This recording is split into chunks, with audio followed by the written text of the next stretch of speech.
Hello guys, ഇന്നൊരു അട്ടയിടൽ കണ്ടാലോ? Lease therapy എന്നും പറയും.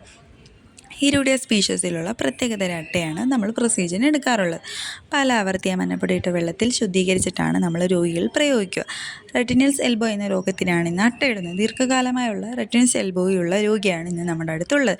ഡോക്ടർ വന്ന് ചെക്ക് ചെയ്ത് പരിശോധിച്ച ശേഷമാണ് ഡോക്ടർ അവരുടെ അട്ടയിടുന്നത്. അതുമല്ല, ഇതിന് മാത്രമല്ല, ദീർഘമായി മാറാത്ത കൺകുരു, മുഖക്കുരു, വെരിക്കോസ്, പിന്നെ ഉണങ്ങാത്ത വ്രണങ്ങൾ, അങ്ങനെയുള്ള ഒരുപാട് ചികിത്സയ്ക്ക് നമ്മൾ അട്ടയിടലും.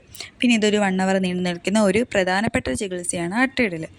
1 അവർ കൊണ്ട് രോഗിയുടെ ശരീരത്തിലെ ദുഷ്ടരക്തത്തെ അട്ട വലിച്ചെടുക്കും. അതുമല്ലാതെ ആയുർവേദ ചികിത്സയിൽ, പഞ്ചകർമ്മ ചികിത്സയിൽ പ്രധാനപ്പെട്ട ഒന്നാണ് അട്ടയിടൽ.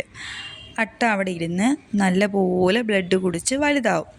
പിന്നെ 1 അവറിനുള്ളിൽ തന്നെ അട്ട കടിവിട്ടിട്ട് കടിവിടാത്ത അട്ടയാണെങ്കിൽ നമ്മുടെ അവിടെ കുറച്ച് ഉപ്പെടുത്ത് നമ്മളവിടെ വായിൽ ഇട്ട് കൊടുക്കും അട്ടയുടെ.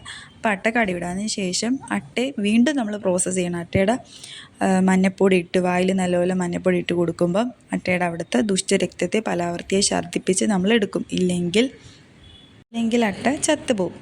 പിന്നെ അത് കഴിഞ്ഞിട്ട് പേഷ്യൻസിൻ്റെ നല്ലപോലെ കംപ്രഷൻ ബാൻഡേജ് ചെയ്യും. നല്ല വൃത്തിയായിട്ട് ചെയ്യണം, അല്ലെങ്കിൽ അവിടെ ബ്ലീഡിങ് ഉണ്ടാവും. അപ്പോൾ ഓക്കെ, ഇത്രയേ ഉള്ളൂ. ബൈ.